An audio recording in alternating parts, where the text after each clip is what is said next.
다 함께 자리에서 일어나셔서 오늘 우리에게 주신 하나님 말씀 누가복음 22장 54절에서 62절의 말씀을 저와 한 절씩 교독해서 읽겠습니다.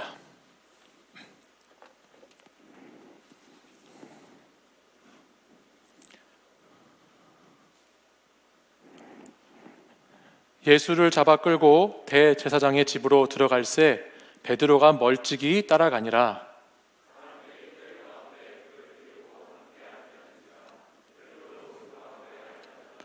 한 여종이 베드로의 불빛을 향하여 앉은 것을 보고 주목하여 이르되 이 사람도 그와 함께 있었느니라 하니,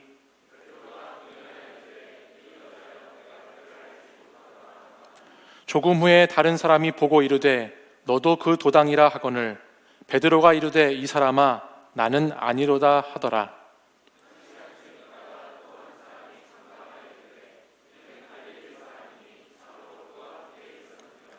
베드로가 이르되 이 사람아 나는 내가 하는 말을 알지 못하노라고 아직 말하고 있을 때에 닭이 곧 울더라.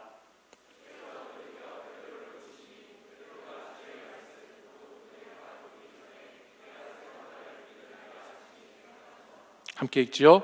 밖에 나가서 심히 통곡하니라. 아멘. 이 말씀은 살아계신 하나님의 말씀입니다. 아멘. 오늘은 먼저 화면에 띄워드리는 몇 구절 말씀을 함께 한번 보겠습니다. 제가 읽어보겠습니다. 이를 위하여 너희가 부르심을 받았으니 그리스도도 너희를 위하여 고난을 받으사 너희에게 본을 끼쳐 그 자취를 따라오게 하려 하셨느니라. 아멘. 그러나 의를 위하여 고난을 받으면 복 있는 자니 그들이 두려워하는 것을 두려워하지 말며 근심하지 말고. 아멘. 이 말씀은 이제 여러분이 다음번 말씀 한번 읽어보실까요? 사랑하는 시작.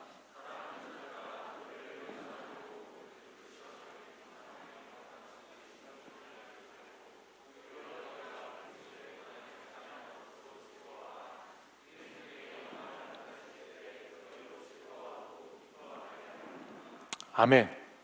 마지막 말씀은 우리 다 같이 저와 함께 읽어보겠습니다. 시작.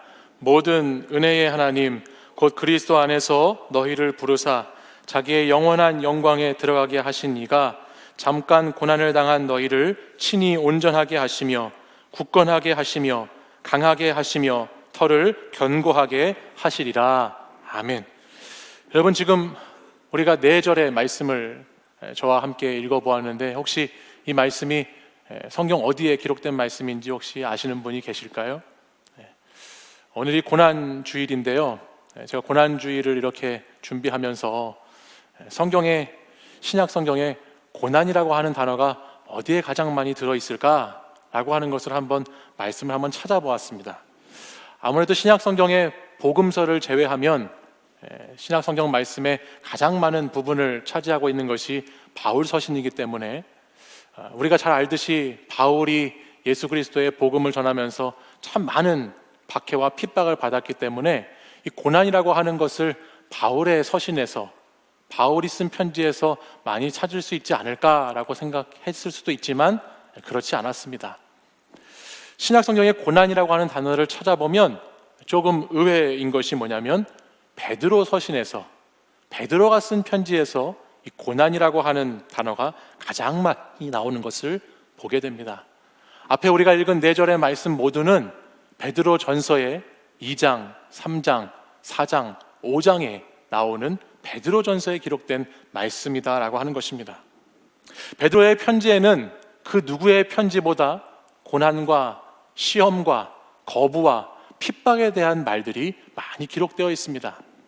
물론 이것은 베드로 전서가 쓰여질 그 당시에 초대교회가 많은 박해 가운데 있었고 수많은 그리스도인들이 핍박 가운데 있었던 상황적인 요건이 그랬기 때문이기도 하지만 베드로 전서의 말씀을 가만히 묵상하다 보면 단순히 베드로가 그 성경 말씀에 기록하고 있는 고난이라고 하는 단어가 상황적이고 환경적인 어려움 때문에 적어놓은 것이 아니라 그가 말하고 있는 고난은 예수 그리스도의 십자가의 고난, 그리고 그 십자가를 함께 지고 가는 그리스도인의 고난에 대한 것이라는 것을 우리는 알게 됩니다. 성도에게 닥친 고난을 십자가와 함께 또 부활과 함께 주님과 함께 짊어지고 가야 한다고 하는 이야기를 베드로는 그가 쓴 편지들을 통해서 매우 강조해서 우리에게 전하고 있다라고 하는 것이에요. 근데 오늘 우리가 함께 읽은 누가복음의 말씀과 이 베드로전서의 말씀을 비교해 보면 참 큰 차이가 있다는 것을 발견하게 되지요. 오늘 우리가 읽은 이 누가복음 22장에 있는 말씀은 여러분들이 잘 아시는 것처럼 베드로가 예수님을 부인하고 있는 말씀이잖아요. 십자가를 지기 위해서 고난의 길을 걸어가시는 예수님을 멀리하고 그 예수님을 부인하고 있는 말씀이 베드로가 나오는 오늘 본문의 말씀이에요. 근데 이런 베드로가 베드로 전서에 가면 180도 다른 사람으로 변하게 되었다라고 하는 것입니다. 저와 여러분이 알듯이 베드로는 누가복음 5장 말씀에 예수님께서 고기를 낚는 베드로를 부르시는 제자로 부름받는 장면으로 베드로와 예수님의 이야기가 시작됩니다. 이제 후로는 내가 사람을 취하리라 라고 하는 예수님의 말씀을 따라서 베드로는 모든 것을 버려버리고 자신의 인생을 예수님께 걸고 예수님의 제자가 되었던 사람이지요. 그렇게 그는 약 3년 반이라고 하는 시간 동안 예수님과 가장 가까이에서 예수님을 따라다녔던 제자 중에 제자입니다. 병자들의 치유와 회복의 기적을 예수님 곁에서 다 보았고요. 예수님이 어떻게 귀신을 내어 쫓으시는지, 죽은 사람을 어떻게 살리시는지도 놀라운 기적들도 가장 가까이에서 체험했습니다. 물고기 5개와 보리떡 5개와 물고기 2마리를 가지고 어떻게 남자만 5,000명 이상을 먹이시는지 그 놀라운 역사의 현장에서도 가장 가까이에 서 있던 사람이 베드로였습니다. 주님이 바다 위를 걸어오시는 것도 보았고 바다의 바람과 풍랑을 말씀으로 잠잠하게 하시는 기적도 가장 가까이에서 보았던 사람이 베드로라고 하는 사람이지요.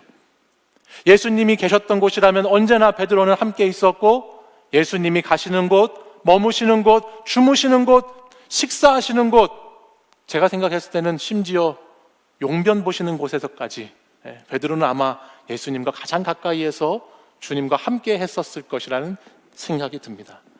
근데 그 예수님을 따라다니면서 하나님의 나라에 대해서 계속해서 말씀하시고 복음을 전파하시고 가르치시고 약한 자를 고치시는 그 예수님과 함께 하면서 그렇게 제자 가운데 수제자처럼 함께 있었던 베드로가 오늘 우리가 읽은 누가복음 22장 말씀을 보면 전혀 그랬던 베드로라고는 상상하지 못할 정도로 매우 곤란하고 매우 큰 시험 가운데 놓여 있다는 것을 보게 되지요. 누가복음 22장 오늘 우리가 읽은 말씀을 보면 베드로가 예수님과 함께 있지 않습니다. 아니, 함께 있지 않을 뿐만 아니라 멀리 떨어져 있습니다. 아니요, 멀리 떨어져 있을 뿐만 아니라 예수님을 부인하지요. 우리 54절에 있는 말씀을 같이 한번 보실까요? 함께 읽어보겠습니다. 시작. 예수를 잡아 끌고 대제사장의 집으로 들어갈새 베드로가 멀찍이 따라가니라. 아멘.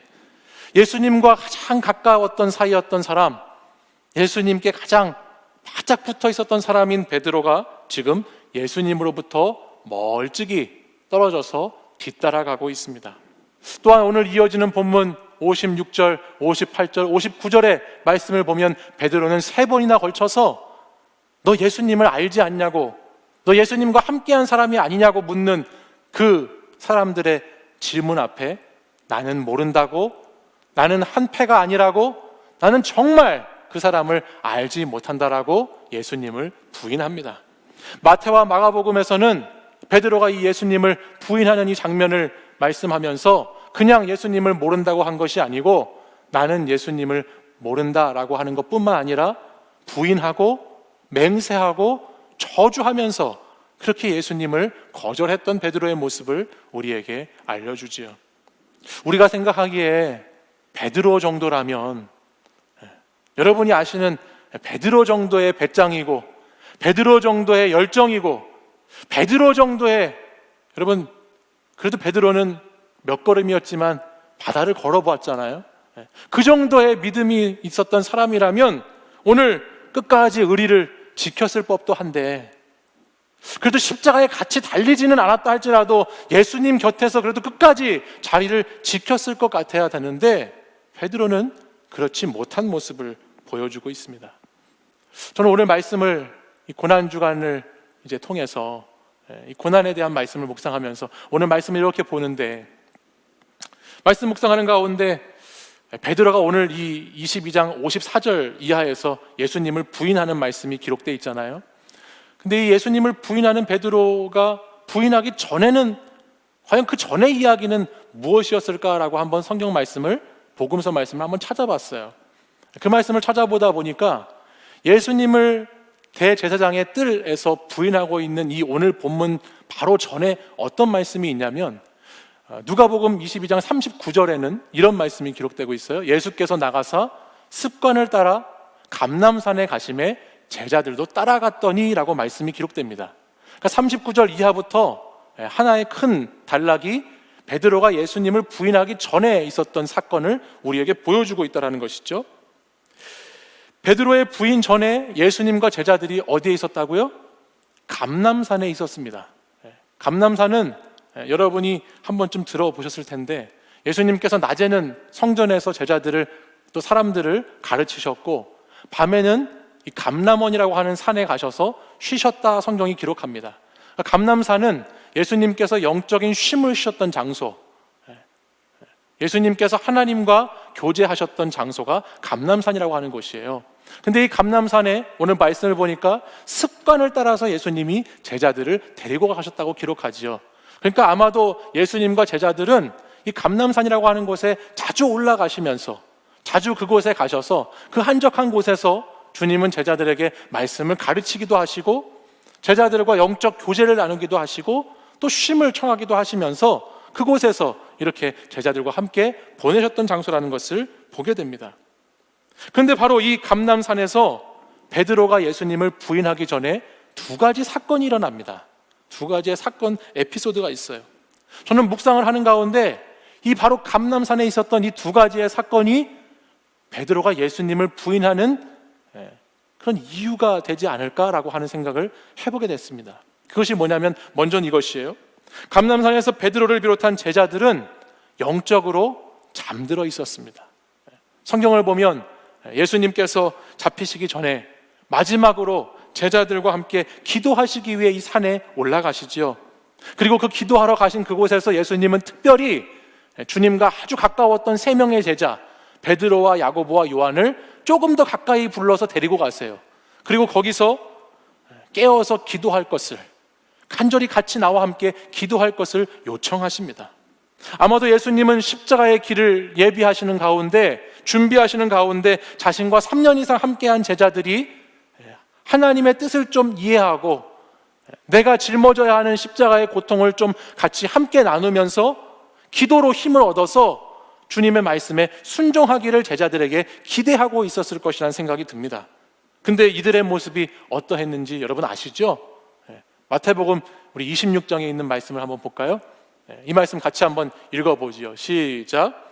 제자들에게 오사 그 자는 것을 보시고 베드로에게 말씀하시되 너희가 나와 함께 1시간도 이렇게 깨어 있을 수 없더냐? 아멘. 이들이 어떻게 하고 있죠? 기도하고 있었나요? 깨어 있었나요? 아니죠. 제자들이 기도하지 않고 영적으로 잠들어 있습니다. 주님이 베드로에게 오셔서 말씀하시는 거예요. 아니, 어떻게 이렇게 자고 있을 수가 있냐? 어떻게 이렇게 잠들어 있을 수가 있냐? 지금도 주님이 이렇게 말씀하시는 분이 있을 수도 있는데, 그렇게 베드로에게 말씀하시는 것이죠. 어떻게 잠들어 있을 수가 있느냐?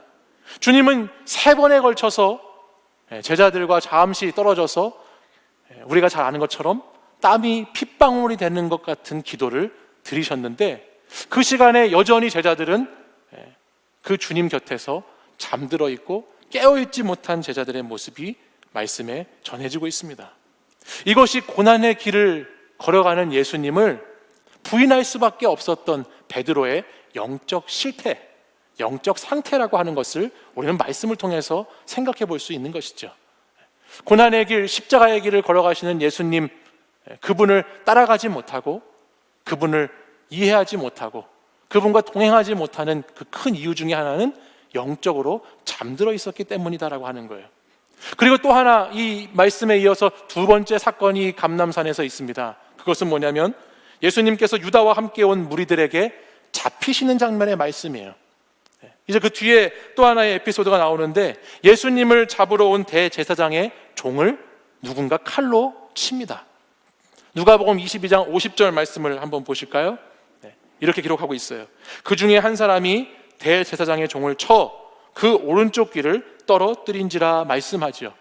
어떤 사람이 예수님을 잡으러 온 대제사장의 종의 귀를 칼로 쳐서 귀를 잘라버렸습니다. 요한복음 18장 10절을 보시겠어요? 이 사람이 누군가? 우리 한번 읽어보겠습니다. 시작.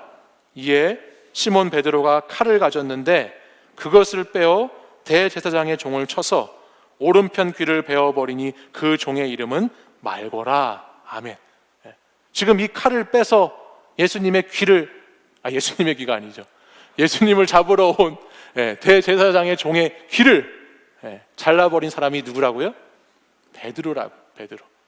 누가복음에는 누군지 말씀하고 있지 않았지만 요한복음 말씀에 가서 보니까 베드로가 말고라고 하는 종의 귀를 잘라버렸어요. 베드로가 지금 칼을 휘두르고 있습니다. 여러분, 칼은 힘을 상징하지요. 그렇죠? 칼은 권력을 상징합니다. 칼은 나를 안전하게 보호하고 남을 찌르는 세상의 도구를 상징하는 것입니다. 베드로는 예수님께서 가셔야 하는 길이 고난과 수치와 희생의 길을 생각했던 것이 아니라 베드로는 끝까지 예수님께서 가셔야 하는 길이 어떤 길로 생각했다는 거예요? 세상의 힘과 권력과 욕망의 길이어야 한다고 생각했다라고 하는 것이죠.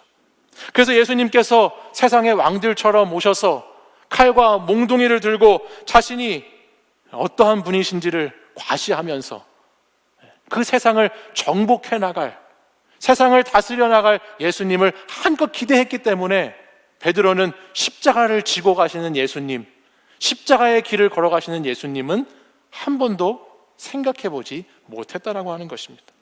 자신이 그동안에 보았던 예수님이라면, 내가 아는 예수님이라면 오병이어의 기적을 행하시고 바다를 잠잠하게 하시고 죽은 사람을 살리실 수 있을 정도의 예수님이라면 능히 절대 세상에 무릎 꿇지 않고 세상에 희생되지 않고 세상을 왕처럼 다스리시고 정복하셔야 하는데 그런 예수님의 모습이 보이지 않으니까 그는 그동안 예수님을 따라다닌다고 따라다녔지만 마지막 예수님이 십자가를 지시는 그 장면에서 예수님을 멀찍이 뒤따라가는 사람으로, 예수님을 부인해버리는 사람으로 변질되어 버리게 되었다는 것입니다. 베드로, 그는 예수님을 통해서 칼의 영광, 힘의 영광을 얻으려고 했지요. 자신을 예수님의 뜻에 맞춰가는 것이 아니라 내 뜻에 맞는 예수, 내 목적에 맞는 예수, 나의 예수를 믿고 나의 예수를 만들어 왔던 사람이 베드로라고 하는 것입니다. 믿음이 없어서가 아니죠. 베드로는 믿음이 없지 않았어요. 베드로에게는 믿음이 있었습니다. 어떤 믿음이 있었나요? 내 마음대로 조정할 예수님에 대한 믿음이 있었지요. 내가 예수님을 믿으면 더 잘 될 것이라고 하는 믿음, 내가 예수님을 믿으면 내가 세상에서 성공할 것이라고 하는 믿음, 내가 예수님을 믿으면 그 예수님을 통해서 내가 원하고 내가 바라는 것을 성취할 수 있을 것이라고 하는 믿음이 그에게 확실하게 있었지요. 강하게 있었지요. 그래서 그는 그런 예수님의 모습이 보이지 않을 때 연약하고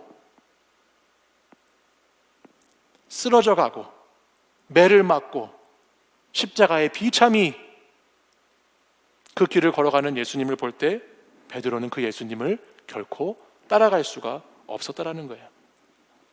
저는 오늘 본문의 말씀을 보면서 베드로의 믿음과 우리의 믿음은 어떤 차이가 있는가를 한번 생각해 보았어요. 오늘 저와 여러분이 믿는 예수님, 그 예수님과 오늘 이 예수님을 부인하는 베드로와 그 믿음과 어떤 차이가 있는가?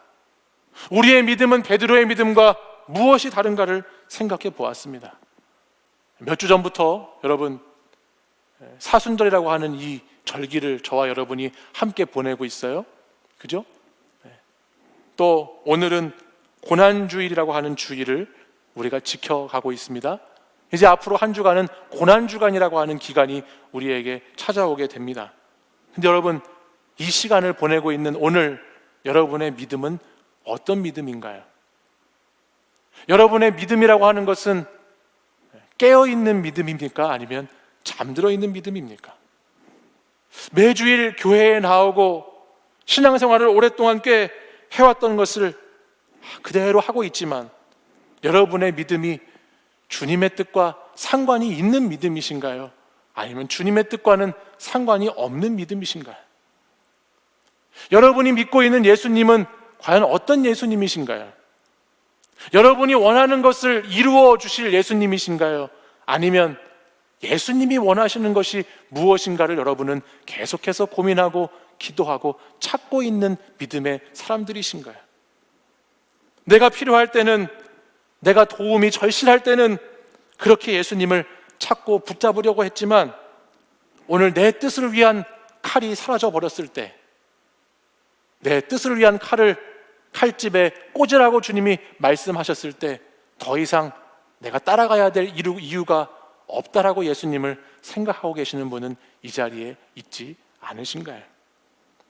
바쁘다는 것으로, 피곤하다는 것으로, 그것은 정말 어렵다라는 것으로 여러분 예수님과의 관계를 멀리 떨어져서, 아니요, 조금 더 세련되게 그렇지 않은 척하면서 여러분 실제로는 예수님을 날마다 부인하면서 살아가고 있는 분들은 이곳에 계시지는 않습니까? 우리가 참된 신앙인이라고 한다면 예수 그리스도가 없는 영광이 얼마나 무의미하다는 것을 잘 알고 있습니다. 여러분 신앙생활을 하시면서 예수님이 없는 성공, 예수님이 없는 돈, 예수님이 없는 부귀영화, 그것이 얼마나 허무하고 허탈한 것인가를 신앙의 선배들을 통해서 많이 들어보셨을 것입니다. 근데 여러분, 청년의 때에 우리가 바라보고 우리가 집중해야 되는 것은 영광이 아닙니다. 그 영광의 자리까지 나아가기 위해서는 우리가 영광보다 더 무겁게, 더 중요하게 고민하고 깊이 생각해야 되는 것이 있습니다. 그것이 예수 그리스도의 고난이라고 하는 것입니다. 고난이 없는 영광은 없는 것입니다.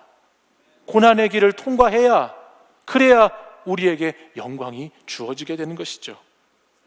우리는 우리의 삶의 자리에서 내가 겪는 고난과 내가 겪는 어려움과 내가 겪는 아픔에만 늘 초점을 맞추고 살아가는 경향이 있습니다. 여러분 지난 한 주간도 많이 힘드셨을 거 아니겠어요? 그죠? 지난 한 주간도 여러분 가정에서 힘드셨을 것이고 직장에서 힘드셨을 것이고 여러분 삶과 신앙의 자리에서 많이 힘드셨을 것이지요. 근데 여러분이 힘든 그 고난이 의미가 있는 고난이기 위해서는 그 고난 가운데 예수님이 함께 계셔야 한다는 것을 여러분 꼭 기억하십시오. 예수님이 없는 고난은 감정 소모일 뿐이고 내 육신을 쇠약하게 만들 뿐이고 그 고난은 결코 해결되지 않는 고난일 뿐이지만 예수님이 함께 하시는 고난은 영광의 길을 가기 위한 고난, 그 최후 승리를 우리에게 주시기 위한 고난, 하나님의 나라를 이 땅에 이루시기 위한 고난이라는 것을 여러분 꼭 기억하실 수 있기를 바랍니다. 오늘 본문을 보면 베드로는 예수님을 부인하고 모른다고 거절하는데요, 60절에 있는 말씀을 보면 그 시간, 예수님을 부인하는 그 시간에 우리가 아는 것처럼 예수님께서 예고하신 대로 닭이 웁니다. 그렇죠? 닭이 울어요. 그리고 닭이 울자 그 다음에 성경은 이렇게 기록하고 있어요. 61절 말씀을 같이 한번 읽어보실까요? 주께서 읽어보겠습니다. 시작. 주께서 돌이켜 베드로를 보시니 베드로가 주의 말씀 곧 오늘 닭 울기 전에 내가 3번 나를 부인하리라 하심이 생각나서 아멘. 닭이 우는 그 순간 예수님이 베드로를 바라보셨지요. 그렇죠? 닭이 딱 울자 베드로와 예수님의 눈이 마주칩니다.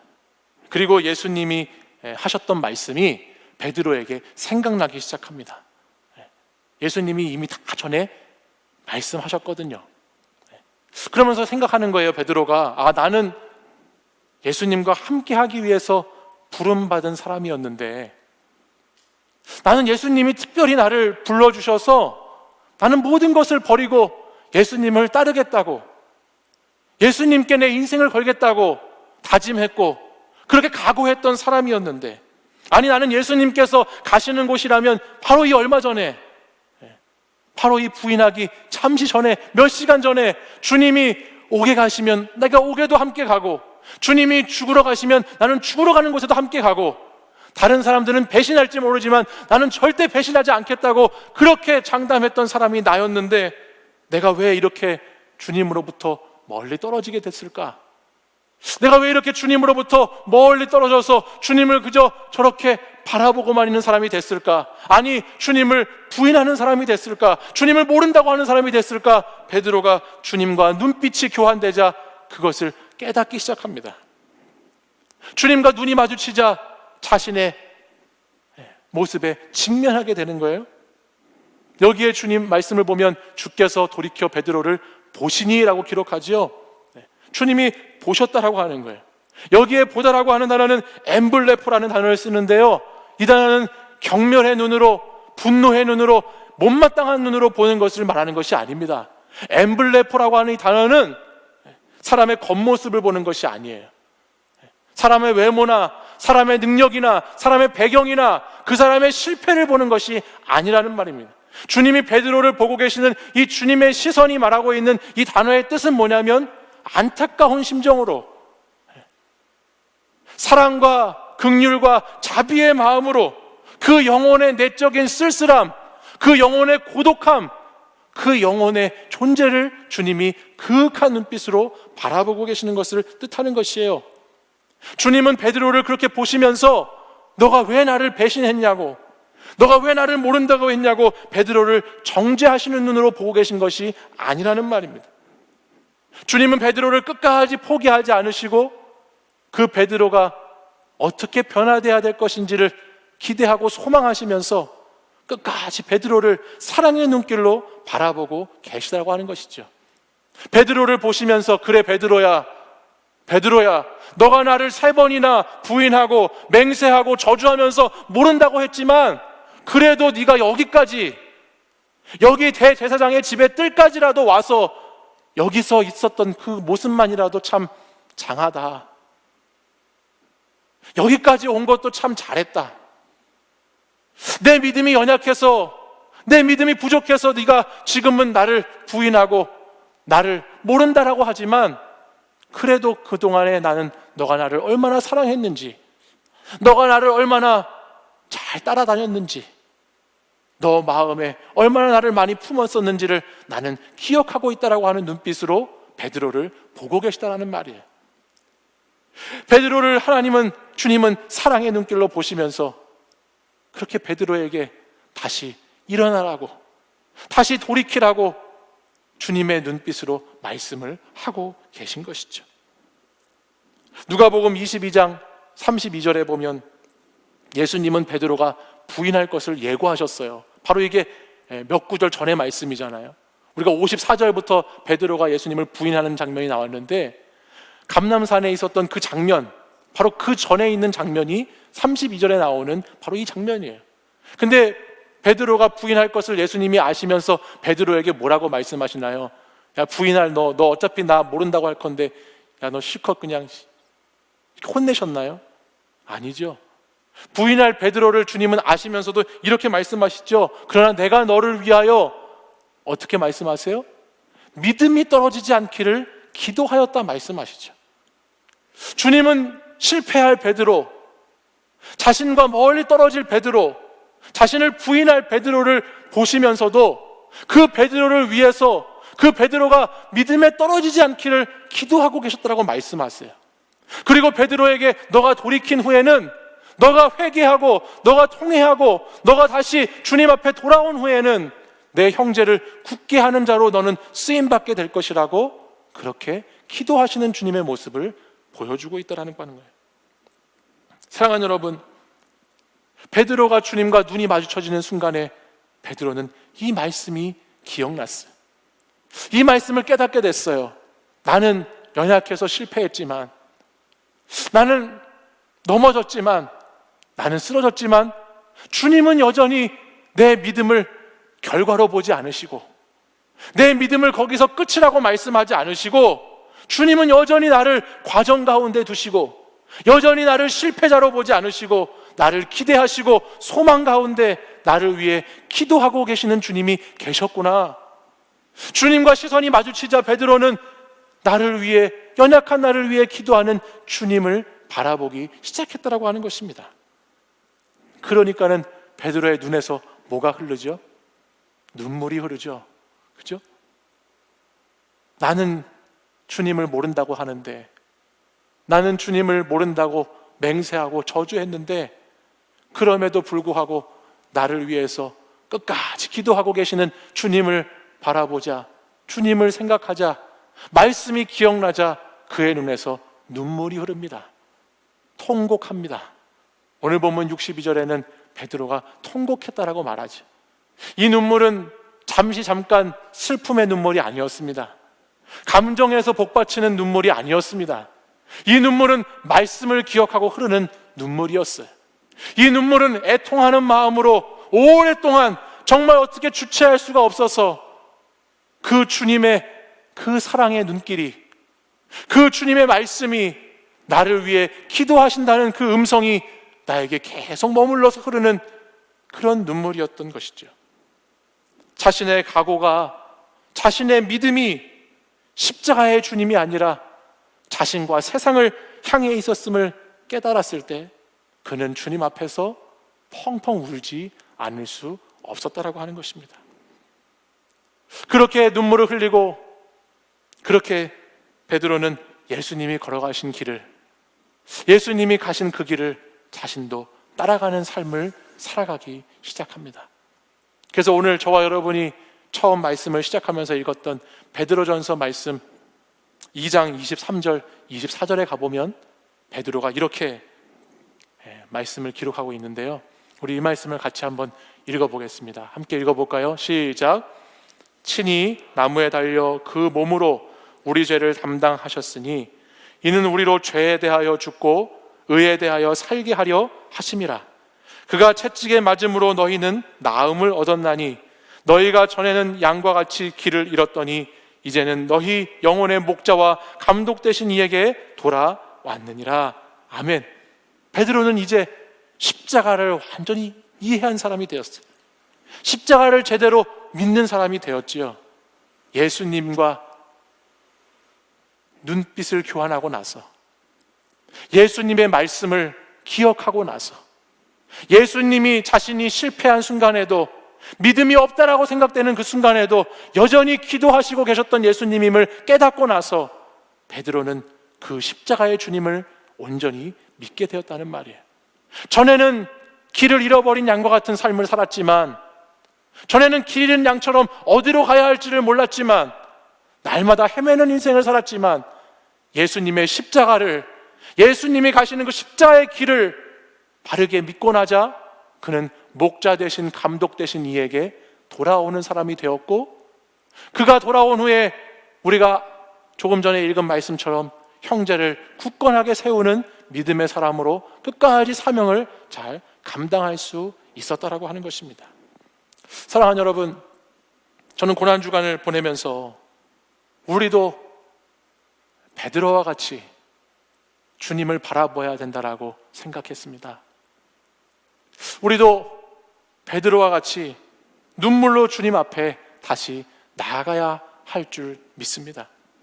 우리도 추락한 믿음, 실패한 믿음, 거짓된 믿음으로 계속해서 살아갈 것이 아니라 다시 오늘 이 시간 주님께 시선을 맞추고 주님의 말씀을 기억하고 주님께 나아가야 된다라고 생각합니다.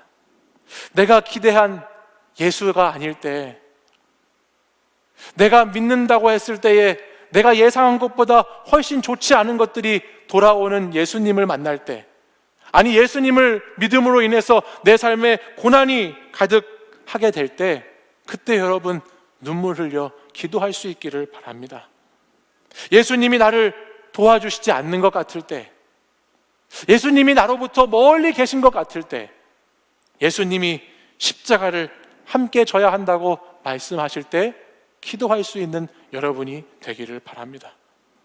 주님 앞에, 나를 위해서 십자가 지신 주님 앞에 우리가 다시 눈물로 돌아갈 수 있다면, 우리가 다시 눈물로 믿음의 파손한 자로 남아있는 것이 아니라, 믿음의 실패자로 남아있는 것이 아니라 다시 눈물로 주님 앞에 설 수 있다면, 오늘 우리는 예수 그리스도의 십자가를 함께 짊어지고 가는 사람인 줄 믿습니다.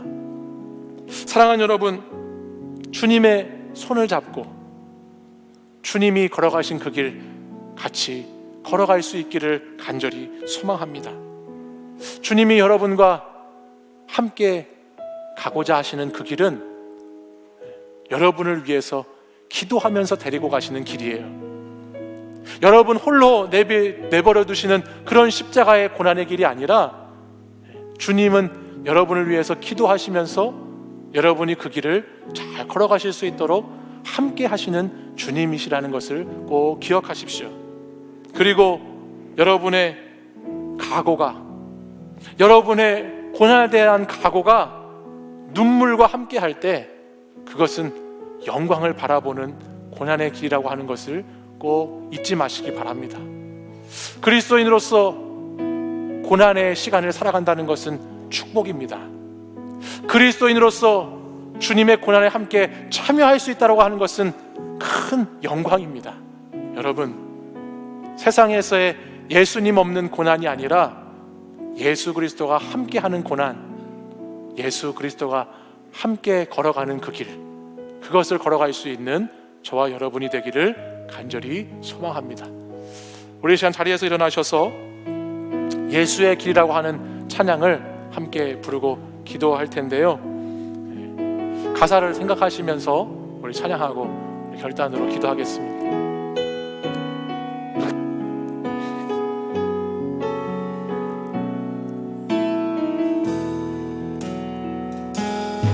안개 속에서 주님을 보내 아무도 없을 것 같던 그곳에서 손 내미셔서 나를 붙드네 길 잃고 쓰러져 가던 그곳에서 주 말씀하시네 내 손 잡으라고 내가 곧 길이요 진리 생명이니 나 그 길을 보내 주 예비하신 곳 다른 길로 돌아서지 않으리 예수의 길 그 좁은 길 나는 건네 주 손잡고 그 무엇도 두렵지 않네 주님 주신 약속 내게 있으니 세상의 길 그 험한 길 승리하네 성령으로 그 무엇도 바라지 않네 저 하늘에 내 소망 우리 처음부터 다시 고백하겠습니다. 안개 속에서 주님을 보내 아무도 없을 것 같던 그곳에서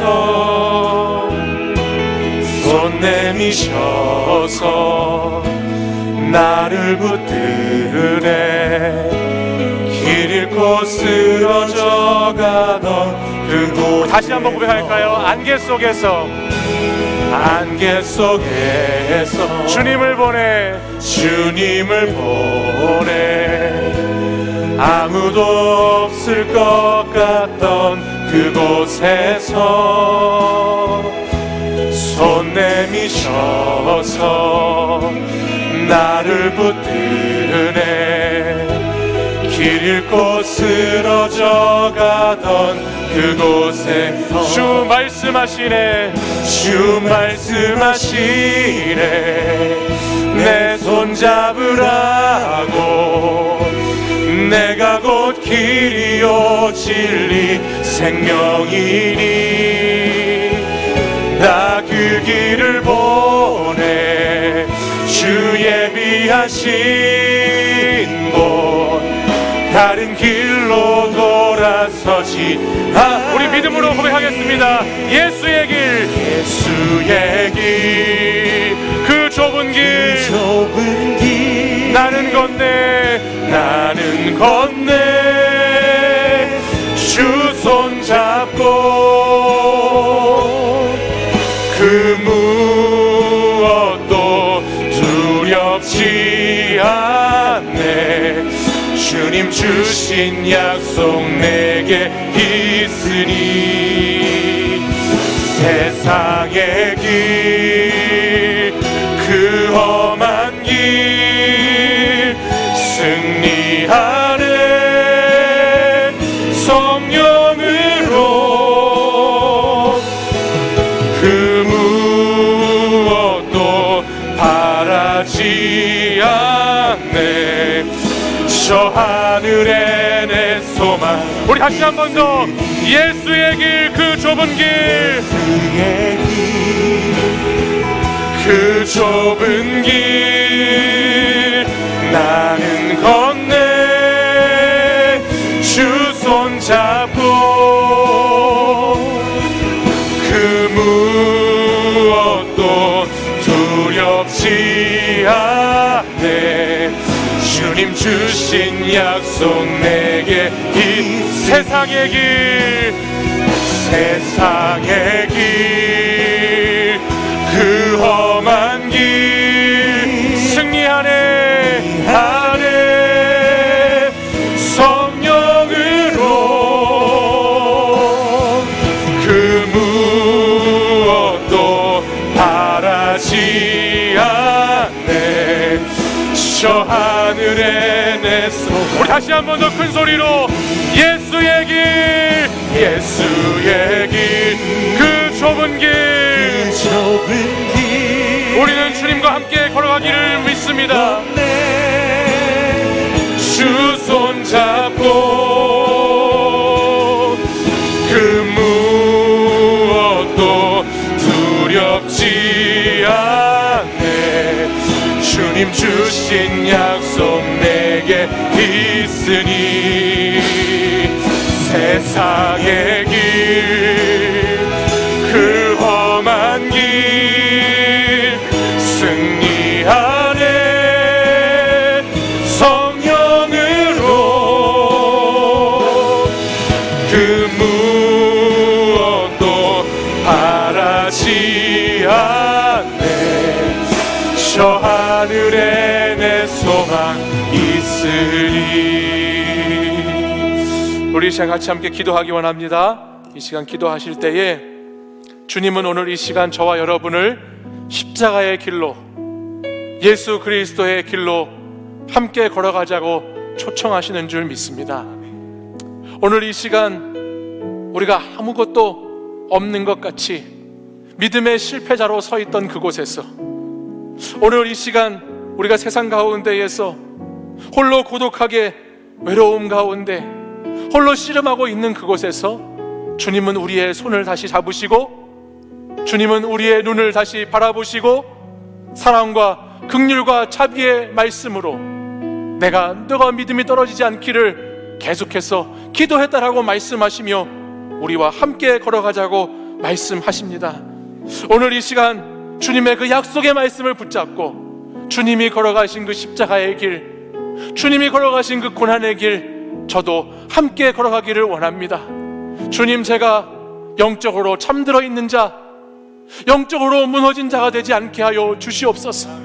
주님, 제가 주님 칼을 휘두르며 세상의 힘과 나의 욕망을 위해 예수님을 이용하지 않도록 인도해 주시옵소서.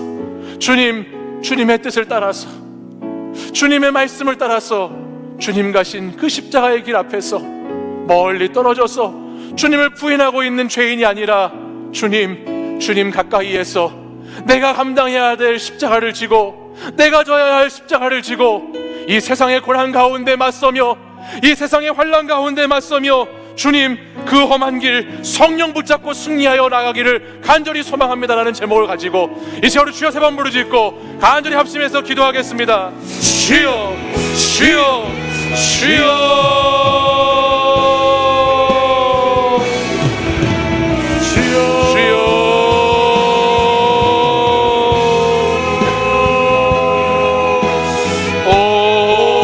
거룩하신 아버지 하나님, 이 시간 주님 앞에 아버지 하나님 믿음으로, 아버지 하나님 새로운 각오로, 아버지 하나님 눈물로 주님 앞에 다시 나아가기를 원합니다. 주님, 아버지 하나님의 뜻대로 주님의 십자가를 지고 갈 수 있는 아버지 하나님 그런 그리스도인으로 인도해 주시옵소서. 주님이 걸어가신 그 고난을 같이 갈 수 있는, 주님이 걸어가신 십자가의 길을 나도 함께 걸어갈 수 있는 그런 하나님 믿음을 주시옵소서. 주여, 오늘 이 시간에도 아버지 하나님 우리의 믿음을 아버지 하나님 끊어지지 않기를 기도하는 주님을 의지해서 아버지 우리가 다시 주님의 십자가를 바라봅니다. 다시 예수 그리스도의 아버지 하나님 십자가를 바라봅니다. 주여, 나를 위해 주신 십자가, 나를 위해 피를 흘리신 그 십자가, 나를 위해 생명을 다하신 그 십자가를 바라보며 다시 주님 앞에 나아가고, 아버지 하나님 오늘 아버지 하나님 내가 연약한 그곳에서, 내가 넘어진 그곳에서, 내가 실패한 그곳에서 다시 주님 바라볼 수 있도록 인도하여 주시옵소서. 주님, 내가 주님과 함께 아버지 하나님과 함께 걸어가기를 원합니다. 이 세상의 험한 길을 걸어갈 때 아버지 나만을 아버지 하나님 의지해서 내 능력과 내 힘을 붙여 걸어가는 것이 아니라 주님 의지해서 걸어가기를 원하오니 주여, 주여 담대히 그 믿음의 길을 걸어갈 수 있도록 아버지 시간 믿음을 더하여 주시옵소서. 아버지 시간 믿음을 더하여 주시옵소서. 아버지 시간 믿음을 더하여 주시옵소서. 아버지 하나님 주님의 영광을 바라보며 아버지 하나님 이 세상에 사라질 것을 아버지 하나님 내 아버지 하나님 욕심과 욕망을 가지고 하는 것입니다. 주님 십자가 지고 나가기를 원합니다. 아버지 하나님 주님을 위한 삶을 살기 원합니다. 주님 인도해 주옵소서. 주님 인도해 주옵소서. 오 주님, 오 주님, 오 주님 인도해 주옵소서. 오 주님 역사해 주옵소서. 오 주님, 주여 역사해 주옵소서. 오 주님,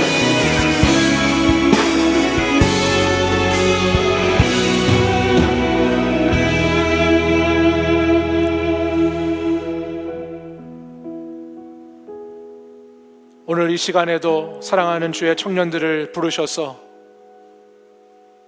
삶의 자리에서 넘어지고 믿음의 자리에서 실패한 우리들을 바라보시며 내가 너를 위해 기도하고 있다라고 말씀하시는 주님,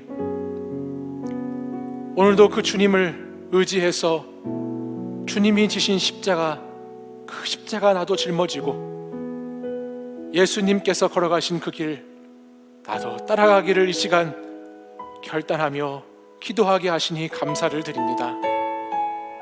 주님, 우리를 연단하기 위해 오는 시험을 이상하게 여기지 말고 우리가 그리스도의 고난에 참여하는 것으로 즐거워하라고 말씀하셨사오니 주님, 예수 그리스도와 함께하는 고난이기에 기꺼이 감당할 수 있는 믿음을 더하여 주시고, 예수 그리스도와 함께하는 고난이기에, 승리하는 고난이기에 다 담대한 믿음으로 그 길을 걸어갈 수 있도록 우리 사랑하는 청년들을 붙들어 주시옵소서. 은혜의 하나님, 그리스도 안에서 우리를 부르셔서 우리에게 잠깐 고난을 주시는 것은 오히려 우리를 온전케 하시고 굳건하게 하시고 강하고 견고하게 하시기 위한 하나님의 뜻임을 이 시간 말씀을 통해 기억하기 원합니다. 주님, 우리에게 닥친 고난이 결과가 아니라 승리의 면류관, 영광의 면류관을 주시기 위한 과정임을 기억하게 하시고 이 고난의 길을 주님과 함께 믿음으로 걸어갈 수 있는 청년들이 되도록 주님 역사하여 주시옵소서. 나의 예수, 내 뜻에 맞는 예수, 내 힘과 내 권력과 내 성공과 성취를 위한 예수를 믿으며 살아가는 것이 아니라 주님 말씀을 의지할 수 있는 자가 되도록 역사하여 주시옵소서. 주님과 가까이 했었던, 주님과 가까이 교제했던, 주님과 함께 먹고 주님과 함께 마시고 주님과 함께 있었던 그 시간을 다시 돌이키게 하여 주시옵소서. 주님, 우리의 믿음이 돌이켜진 후에 아버지 하나님 더 굳은 믿음으로, 반석과 같은 믿음으로 우리를 사용하실 주님을 바라보고 기대합니다. 주님, 이 고난을 잘 통과한 후에 주님 아버지 앞에 가는 그날까지 영광스러운 삶을, 거룩한 삶을 잘 살아가는 복된 청년들이 되도록 주님 역사하여 주시옵소서. 이제 한 주간 고난 주간입니다. 이 고난의 주간에 주님의 고난에 깊이 참여할 수 있는 그리스도인이 될 수 있도록 인도해 주시고 이 고난의 기간을 주님께 돌아가서 주님과 함께하는 청년들이 될 수 있도록 역사하여 주시옵소서. 이제는 우리 주 예수 그리스도의 은혜와 하나님 아버지의 사랑과 성령의 교통하심이 오늘도 고난의 길을 걷기로 각오하고 그 고난의 길을 걷기로 결심할 뿐만 아니라 눈물로 기도하며 주님을 의지하여 믿음으로 나아가고자 결단하며 함께 예배드린 이 시간 사랑하는 청년들과 성도들 위해 이제부터 영원까지 항상 함께 하시기를 간절히 축원하옵나이다.